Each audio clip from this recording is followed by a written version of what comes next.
Hello everyone and welcome to episode 22 of the Blues News podcast. Today I'm here with Stewart Westley, National League TV commentator and presenter for Solihull Moors. So firstly, Stewart, how are you? Yeah, I'm not too bad. Thank you very much for having me, Vin. Yeah, I really look forward to this. I was just saying, Stuart, just off the podcast that I haven't done one of these in a little while. I think the last one of these kind of previews that I did was actually with 𝗬𝗥𝗘𝗩𝗪. Not too far away from us then. It was a bit different, but it's been a while since I've actually sat down with I was going to say fan, but somebody who's not a player of the club, somebody who's involved with the club. So if we get straight into it, really. Well, firstly, if you want to tell us a little bit about what you do with National League TV, we were just talking a little bit about it before the podcast, but I'm sure everyone will be interested at home as well. So if you want to just start by talking a little bit about what you do with National League TV. Yeah, so on a match day, obviously we have National League TV. It's now on DAZN, or National League TV on DAZN. I am one of the commentators that is does the match day commentaries. So, if you are kind of abroad at a 3:00 kickoff and you do hear a relatively brummy voice on your screens, it would be myself. I've been doing that, I think, since the start of last season. So I kind of came into it with I think I got rather spoilt last season, given the way that Solihull Moors season panned out. But I've also been kind of segueing into doing things for Switch Radio, who are a local radio station as well. So, I kind of get across all of the home games and some of the away ones as well for Solihull Moors. So I think I can probably give you a pretty balanced take on how things are going, Finn. Yeah, absolutely. We were just saying it before the podcast as well, about how a fan might give a bit more of a clouded judgment on things. But yeah, you give an interesting perspective as not quite a Solihull Moors fan, but there's somebody who works there and somebody who sees it all, but maybe doesn't have that clouded judgment. So if we start off by talking a little bit about Solihull's history then, because I think it's quite an identity thing for Solihull Moors being such a young club. I believe they were only founded in 2007. Which I believe I'm older than the club, so which is quite surprised considering I'm not. It makes me feel a bit old, but so with being such a newly founded club and as I said, only being founded in 2007, what challenges and opportunities do you think the club faced because of the fact they haven't been around for quite so long? Well, I think in terms of challenges, I think if you look at where they were first merged together, of course, it was Solihull Borough and Moor Green, is that there were two rival clubs to start with. So I think that there's kind of been a bit of certainly from the advent, shall we say, of Solihull Moors, I think there's been that kind of do you want to support them because they're the team that merged? And there's in terms of the catchment area of football fans in the Midlands, in terms of, I think it's like a 10-mile radius. You've got Aston Villa, Birmingham City, West Bromwich Albion, Wolverhampton Wanderers, Coventry City, and then I think that's kind of where the Moors fall down a little bit. Is that it's, in some regards, or for some fans, they're actually their second team, and they'll be there if they can't afford to go away, or if the team are doing relatively well, they'll probably have a stronger footfall of fans coming through the door. I think for those fans who are, it's their team. Some fans I run into, and Solihull Moors is their team. I think that's where the stronger bond is for their fan base. And I think that's where their opportunities fall into place. Is you want those fans who it's Moors first and then everybody else, rather than the Moors is a bolt-on, if that makes sense. You want it to be a case where you want those fans to kind of be at the forefront of every decision that you make. And I think as things have gone this season, I think given that managerial switch, obviously Andy Wing went on to Barrow and pastures new, I think the club were caught a little bit cold by that, and I don't think they were really anticipating it. And I think as such, they've kind of been almost in reactionary steps kind of from there, with obviously the appointment of Matt Taylor coming from Wealdstone, and obviously the subsequent signings that have kind of come down the pipe. There's been a ton of loan signings, a ton of kind of players are coming in on 1-month deals.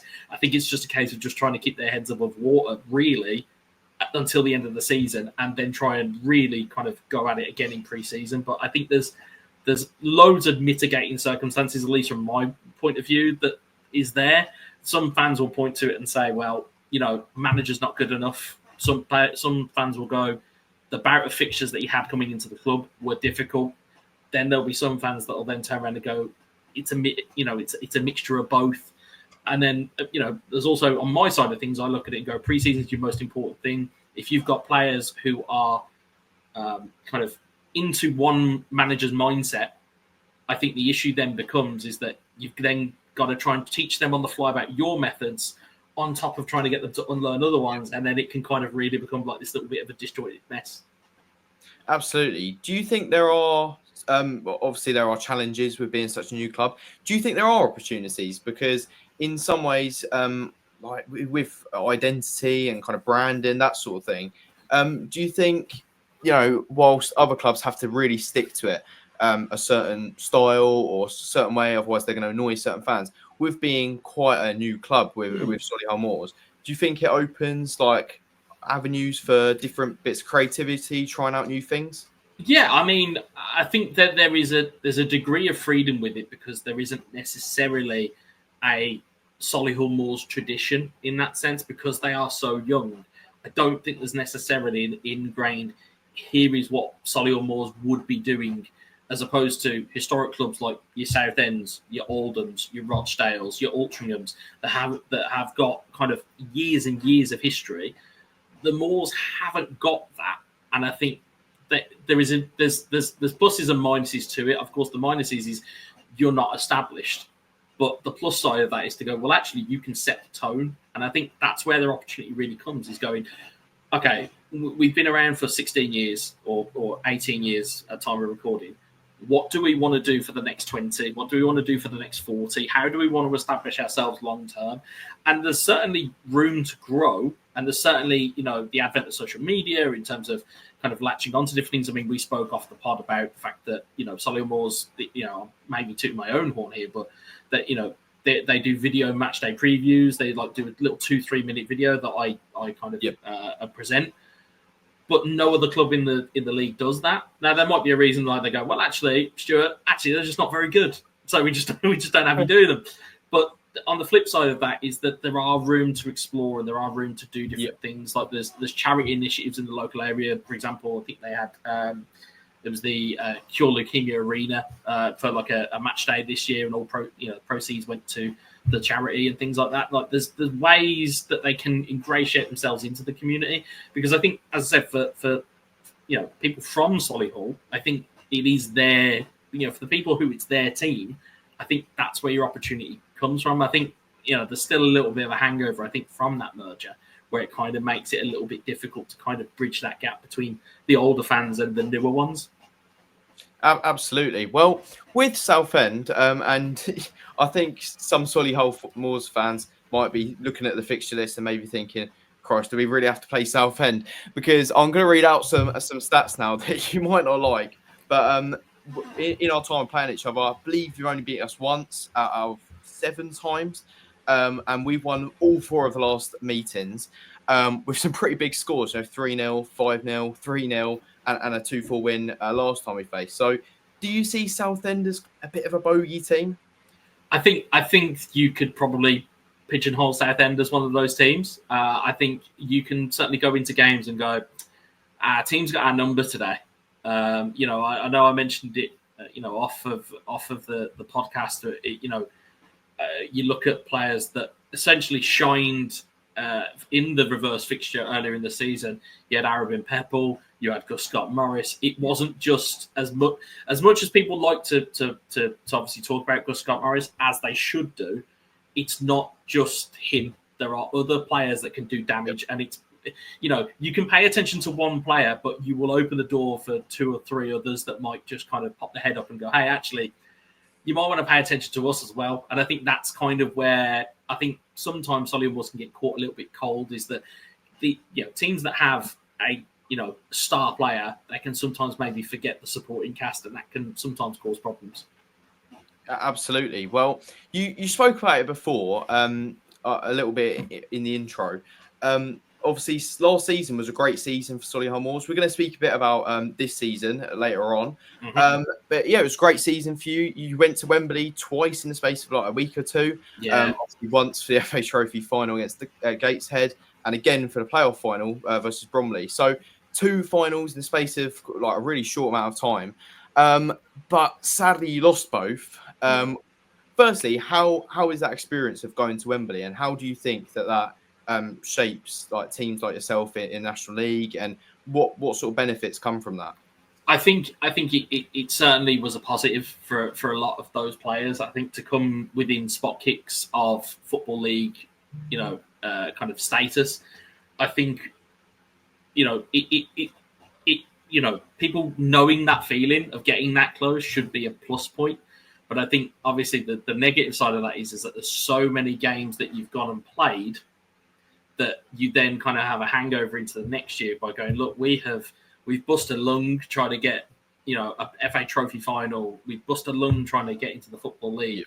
And I think that's there's been a little bit of a hangover of that. Not to mention the fact as well, I'd say 2 of the most key players, well, 3 actually, if you count 𝗘𝟮🟮🗪, 3 of those players, the key players, 𝗘𝟮🟮🗪, 𝗘𝟮𝟮🟮🗪, 𝗘𝟮🟮🟪, have either obviously left the club to go to pastures new, or in the case of 𝗘𝟮🟮🟪, has made sporadic appearances this season. And I think it's been really damaging to the team, because, for example, for Conor Wilkinson, who again was leading goal scorer up until his injury, his traditional position would be as a number 10. Like, whenever you watched him play, he was to pick up the ball from deep and drive, whereas he was kind of a de facto false 9, where he was playing up front, but he would sometimes be dropping kind of Harry Kane-esque back into like the middle of midfield, just try and pick up the ball and try and make something happen.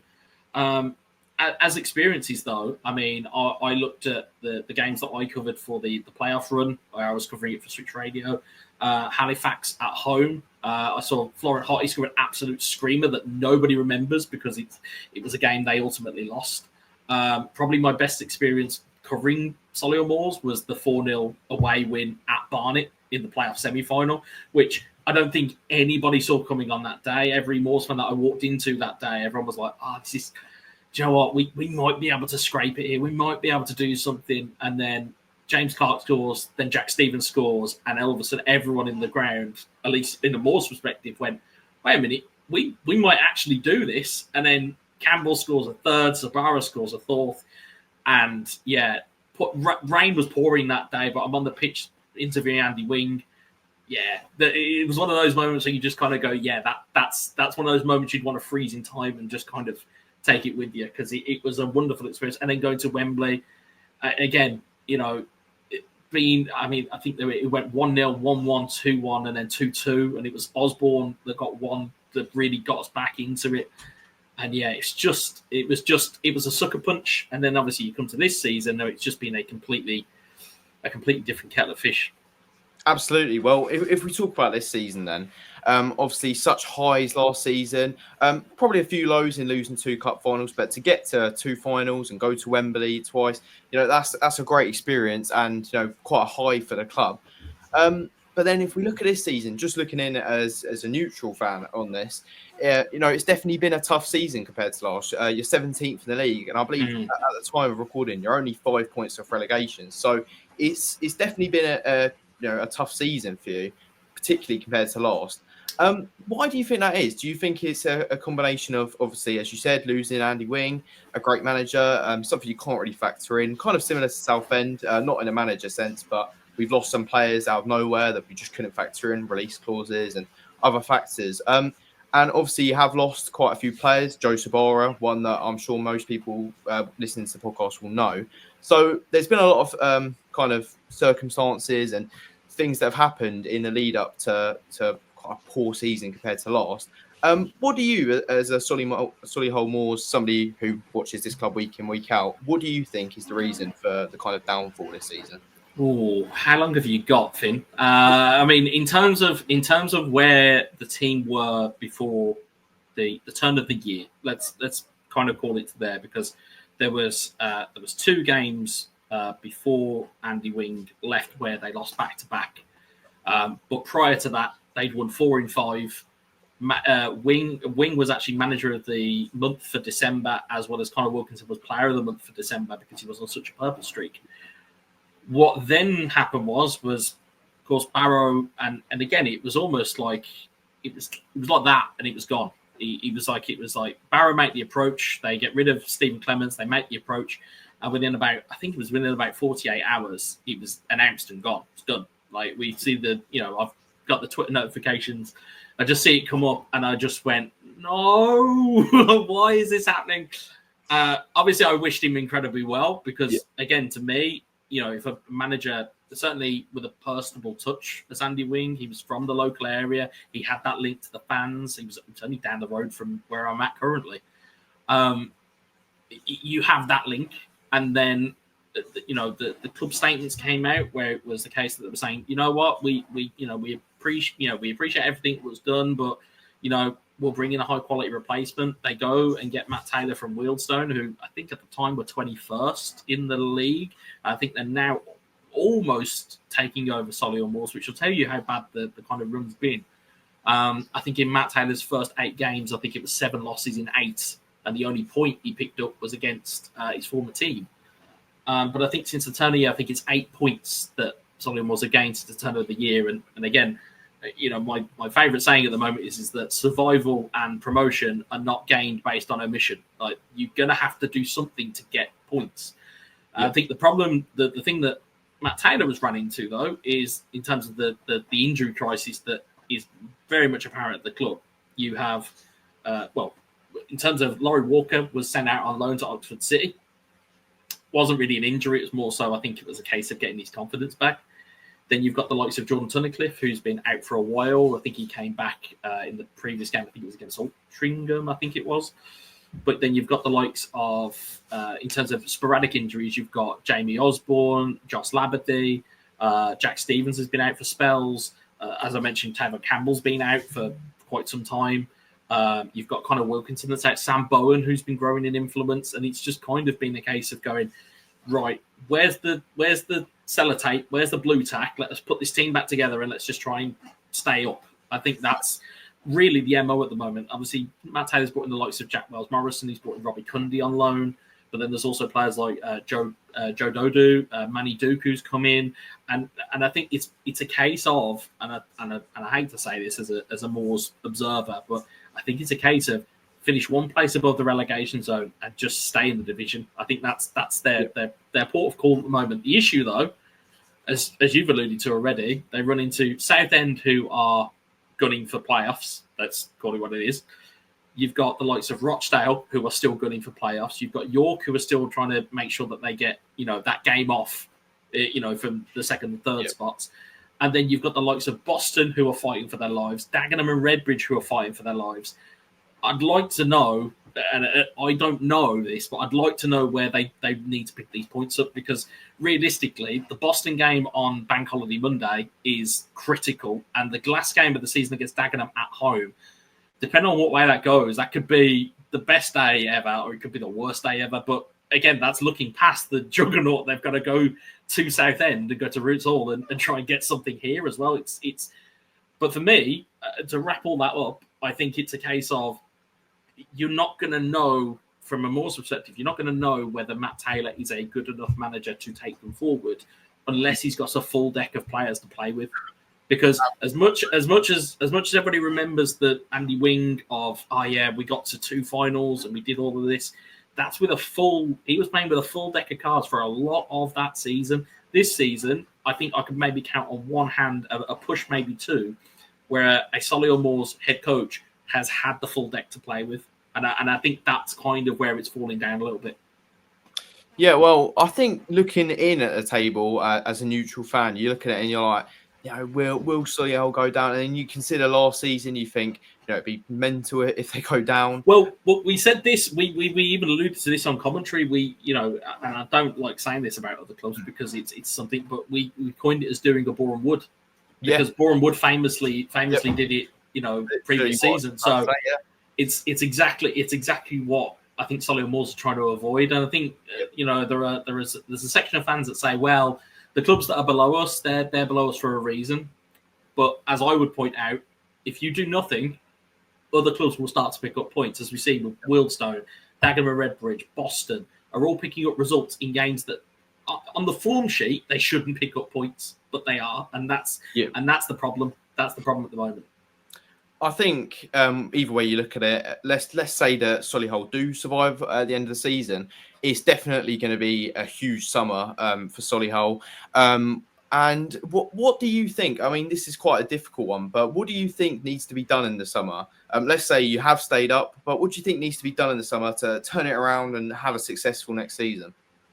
I think there needs to be an honest and frank assessment of what happened between the start of this year to the end of the season. I think that's realistically where it comes from. Whether that be director of football, whether that be whether that be the chairman themselves, whatever the case may be, there needs to be like an honest assessment of where the things fell apart, because ultimately all of these key points are going to be made, or all of the key things that are going to happen are all going to be geared off of pre-season, realistically. So if you're running your players too hard in pre-season, does it get to a point that they're halfway through the season and they're blowing? Or are you treading them too lightly in the summer, and then by the time that they get into the middle of the season, they then start to have a better, season going forward? I think in terms of recruitment, I know there was much made about 𝗘𝟮�11😪😓 going out the door and about player profiles and bringing players in. As much as I love John Bostock, do not get me wrong, I love John Bostock, but I don't think he's not the John Bostock of 4 or 5 seasons ago. And I think that as a role, I think his best game I saw him play was against, I believe it was Woking at home, and he was deployed as a defensive midfielder where it was basically be a quarterback and start throwing balls out left and right. And he was the best player on the pitch because his football IQ, his brain hasn't changed at all. But I don't think he's got the engine anymore to do what Jamie Osborne would be doing or what Sam Bowen would be doing. And I think he's better deployed elsewhere. But I think critically the point in the next season is pre-season and then the first 5 games of the season. And I think that will tell the Moors fans, I think it will tell the Moors board whether they've made the right call with Matt Taylor or not. Because I think it's very hard to judge him now in pre-season when he's not got that pre-season. Yes, he's trying to bring players in to try and kind of get bodies in the door, but it's very hard to judge it on that sample size. Yes, you can look at the headline and say, well, it's 8 points since New Year, but there's a big but that goes with that to go, well, actually, he's got a horrendous injury problem, hasn't got pre-season, tried to teach them new methods. If it then turns out that he's not very good, then that's where it comes to. Absolutely. I think it's always a difficult jump when somebody goes from a player to a manager. And I think if we look at it like from a Southend perspective as well with 𝗑𝟮�11😓, I think it's even more impressive when not even more impressive, but it's really impressive when somebody goes from a player to a manager, because I was a sponsor evening the other night with Southend, and 𝗑𝟮�11😓 was asked the question, what's harder, being a player or a manager? And he said, absolutely a manager. And he's played way more games than he has managed. He's an icon, is what he is. I remember doing the stats because we with National TV, we understand that it's not just Solihull Moors fans that are listening; it's Southend United fans as well. So we don't do the whole, if Southend United score, it's a goal. Oh, great. We'll give it the same due as it would be if Solihull Moors scored. Yep. I remember reading out the stats about 𝗑𝟮�11😓, and I was like, is that right amount of figures? And it's like records and this, records that. And I'm like, yeah, that guy's an icon. Like, how is he, how are you ever going to get rid of him as a manager at any point? Because you just go, well, he's just got the job for life, really. Absolutely. And I mean, there's been lots of talk about him this season and whether he gets it right all the time. But I think every fan, whether they want him in, want him gone, whatever they want, I think everyone can admit he's a legend. And I think, he's fair play to him. A lot of stuff this season has gone really wrong for him, and he's had a horrible few years at the club. But he's made a real success of it. And you look at you look at this season and the kind of stuff that he's had to go through. Even Cardwell leaving, that was the massive Cardwell one. Leaving, things like 𝗑𝟮�11😓 being recalled. Yeah, 𝗑𝟮�11😓 being recalled. Yeah. There's so many things. Even Ollie Kensdale and what happened with him, obviously going. There's so many things that you can't factor in. The amount of injuries that we've had, it's been ridiculous. There's been so many things, and even now, literally his whole time at Southend, pretty much, he's he's always played 5 at the back or 3 at the back, some sort of variation of that. But in the past few weeks, he's had to switch to 4 at the back due to injuries, and us just not really having enough defenders for a 3 or 5 at the back. But he switched up, and fair play to him. You know, he's kept us in the playoff race. So yeah, credit to 𝗘𝟮�11. He's done a fantastic job. It strikes me as one of those conversations with 𝗘𝟮�11 because I like to try and tune into fan bases a lot as well, just around the league. And it strikes me as an occasion that if he loses one week, it's get Mayer out, he's awful, get rid. Yeah.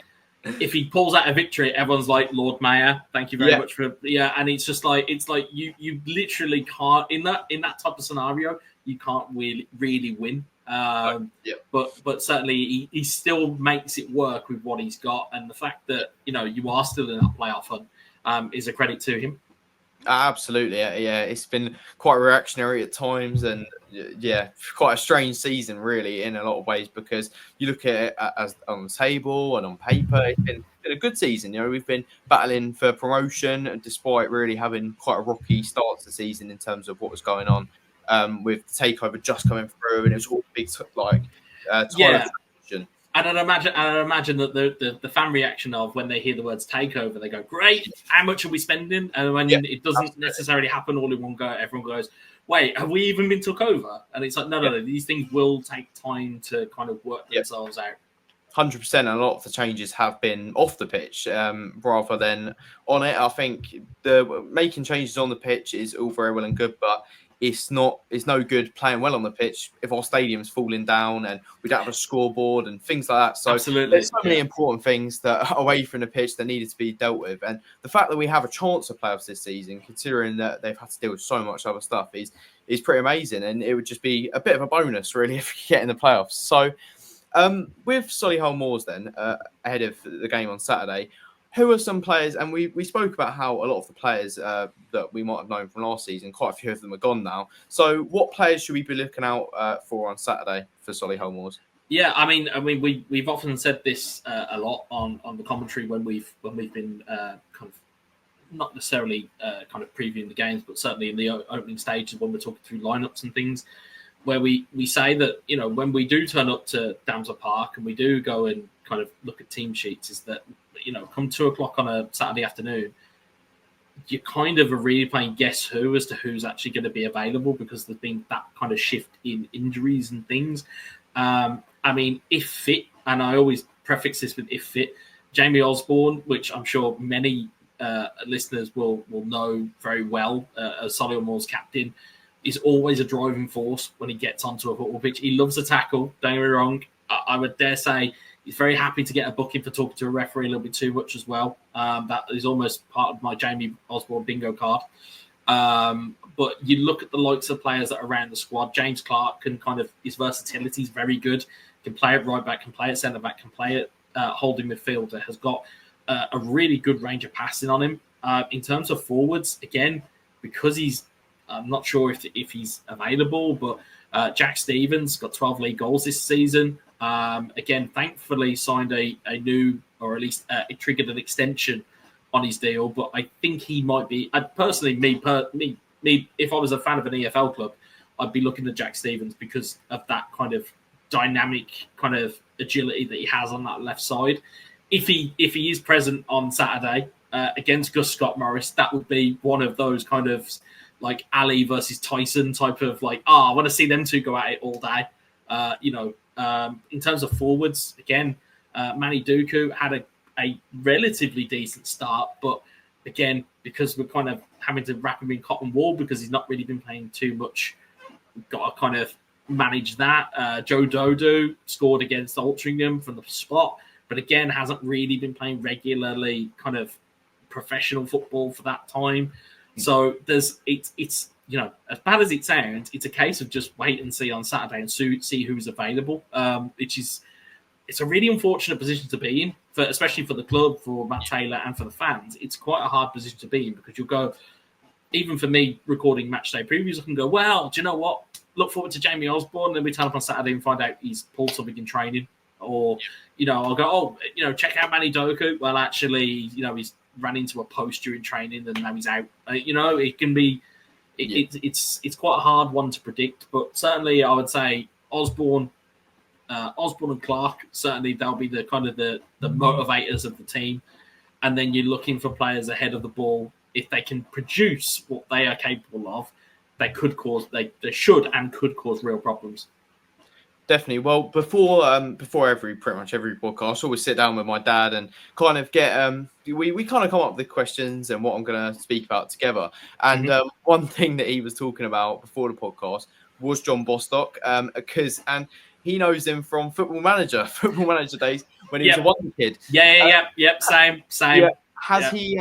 And you spoke about him earlier, and I believe he's played quite a few games this season. But has he lived up to the expectations of that Football Manager? Or well, like I said, he's not the John Bostock of old.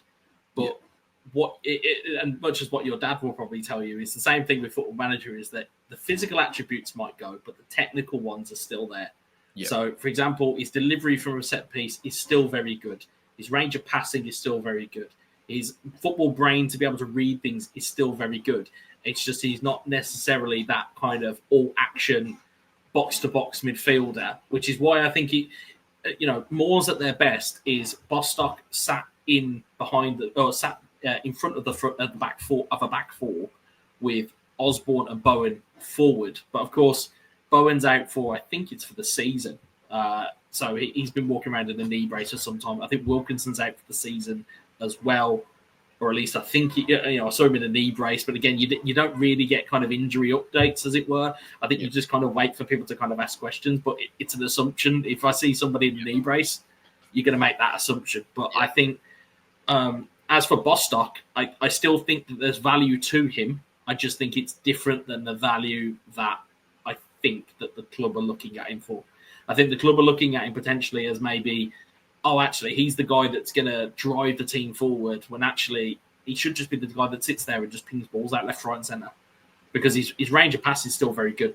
So I would say he's lived up to the expectation that I have had of him. Whether you speak to Moors fans and they have a different side of things, I think he probably hasn't lived up to being the Callum Maycott replacement that I think that people thought he was going to be.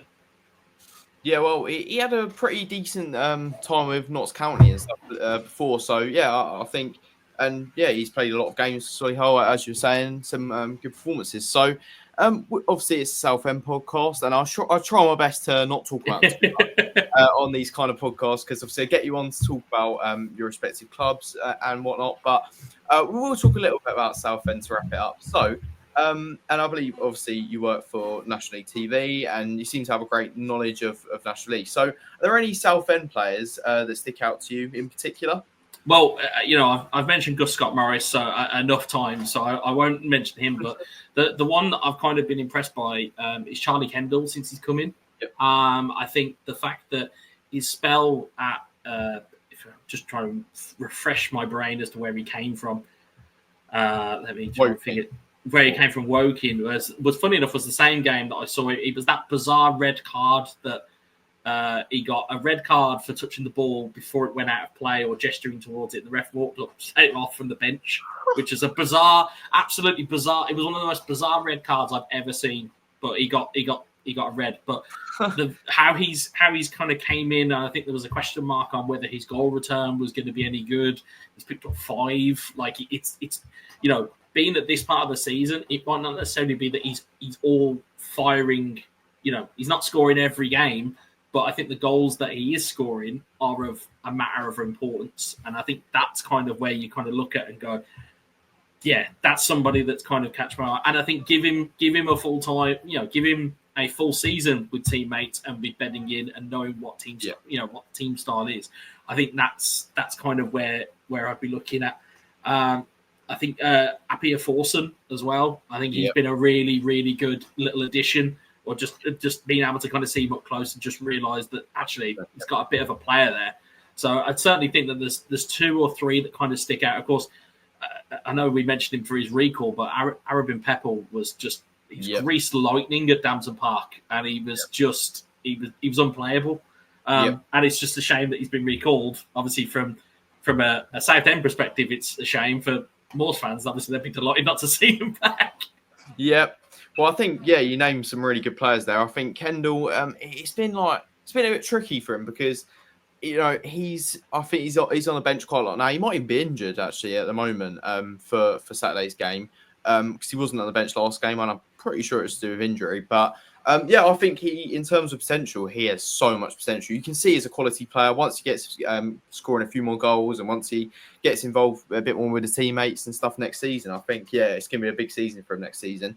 And Keenan, as you say, I mean, I've literally been throughout the whole season pretty much since we signed him. I've been saying we need to play him more, to play him more. And really, you say about the game at your place back in September, and he was absolutely brilliant that game, Keenan. Yeah. And then, but the thing that is weird is, about the 5th of October, from about the 5th of October till I believe it was about March, around March last month, he just didn't start one league game pretty much.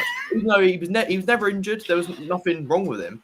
And I honestly, it's one of the things that puzzles me the most. I don't know why it hasn't started. It's funny how people, observers of games, will see things incredibly differently to the people who make the decisions. Like, so for example, we look at it, but I also just look at it, I have to obviously talk about him because he is that good. But the fact that Gus Scott Morris has got 17 league goals this season, I mean, I know we mentioned it pre-pod, but I know that on the team sheet, it's a right back or it's a right wing back. Essentially, it's anywhere on the right wing belongs to Gus Scott Morris when he's on the field. It just belongs. It's just his area. That's where you go, and you just see clear and immediate danger whenever he gets the ball because you just go. He's got 17 league goals this season. Great. That means he's going to make it 18 now, isn't he? Like I know that on Saturday, listening to the game, I'll hear my Switch Radio commentator guys who do it with me. And I know that I'll just hear a different tone of voice when they go, Scott Morris has picked it up on the halfway line. I know, like that, because that's the kind of fear that those types of players have. They go, I remember when Bromley last season, and also Bromley for the FA Cup this season, where it was Michael Cheek. The minute you mention Michael Cheek's name, everyone just goes, oh no. Like it's that kind of reaction, and it's the same with Gus Scott Morris. It's the same with Ollie Pearce at York. It's the same with Newby. It's the same with Horton. There's so many players around the league. Where there's one player within that team you'd go, they can damage everybody. Regan Linney as well is the same. But I mean, Altrincham are just rude. They just have two. It's really rude of them. But there's players around the league that can have that kind of effect on the team. And Gus Scott Morris definitely up there as one of them. Absolutely, yeah. And to be honest, if I had to name some Southend players that I think stand out, they'd probably be pretty much the same ones you named. Definitely some good takes there. So, pretty much at the end of the podcast now, one question that I always like to ask everybody who comes on, because I think we always talk about players and what players stand out and history and things like that. But something that people quite often overlook is like styles of play and how different teams, we can look on the team sheet and think, well, Southend, might walk all over Solihull because we're higher in the league, but it never works like that in football, as everyone knows. And style of play really matters. So, what is Solihull Moors' style of play, and how do you think that will match up with Southend's to make for an interesting game on Saturday? I think given the way I think that Matt Taylor sets out his team is that I think he, in some regards, tries to mirror the teams that he's playing. So you might see Solihull Moors set up with a 5-3-2. Or a 5-2-3 even on Saturday. Certainly, or even a shape that moves into that. So I think it was the Yeovil game where they lost 3-0 at home. A lot of the touches for James Clark and for Jamie Osborne were a case that actually they would drop in and become a third centre-back to then kind of start to distribute long balls down the right and left for attacking fullbacks, essentially. So you might see Joe Newton, you might see Reece Hall-Johnson, or you might see Marcel Oakley.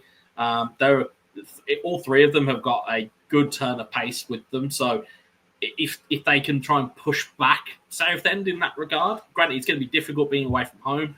I think that's kind of where I think that might be where the game plan comes in, and they might be looking to feed off of second and third balls. I think there's a little bit of, when I've been watching them since Matt Taylor's arrival, is that they don't press into the final third. They'll wait for the ball to potentially get just in front of the halfway line and you'll probably hear Matt Taylor from your seating position, where you just hear him say press. All of a sudden, bam, trying to get straight onto players and to stop the ball coming through the lines. I'm not sure how that's going to play into with Southend. Of course, as you mentioned, they've been kind of forced due to lineup or due to injuries that they've been forced into a four-back shape. But that might actually cause Solihull more problems because there'll probably be more gaps for Southend to kind of play into. So it'll be an intriguing game for sure on Saturday. It's a case of what style's going to win out and whether your likes of your centre backs are able to kind of stand up against 𝗦𝗢𝗘𝗩𝗪 or Joe Dodo in terms of physical battles, and kind of who reacts quickest off of second balls, really. Certainly. Well, we're pretty much at the end of the podcast. I think there's only one more thing to ask you, and that is for a score prediction. So what's your score prediction for Saturday? Ooh.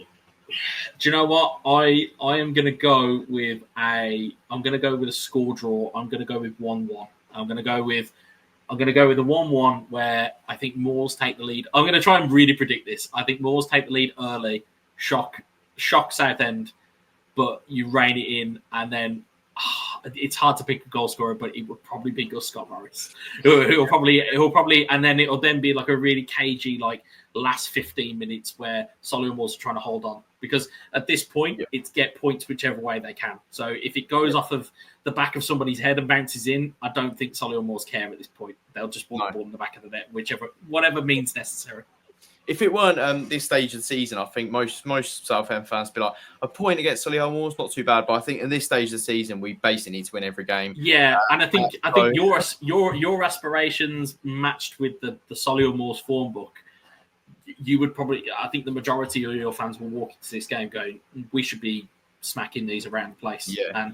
And it could easily happen. It could be, as much as it could be a really tight 1-1 draw, it could easily be a 5-0 walkover for Southend. Like that, but that's the kind of the nature of the beast at the moment with Solihull Moors, is that you never quite know what lineup's going to turn up, and then more importantly, what performance they're going to put out. Yeah, absolutely. Well, it will definitely be an interesting one Saturday, and I'll be hoping for a big win, but we'll have to see. But I really appreciate you coming on, Stuart. It's been a really enjoyable podcast, hopefully enjoyable to listen to as well. Is there anything you want to say before I end it? No. I just appreciate your time this evening, and hopefully we have the Moors victory. Well, that's in the podcast where we'll have to disagree. But yeah, good luck for Saturday. Hopefully it's a good game, whatever happens. And if anybody's enjoyed listening to the podcast, please like and subscribe. I'll leave Stuart's socials down below as well. But yeah, thank you very much for coming on. I hope everyone's enjoyed, and I'll see you all on the next one.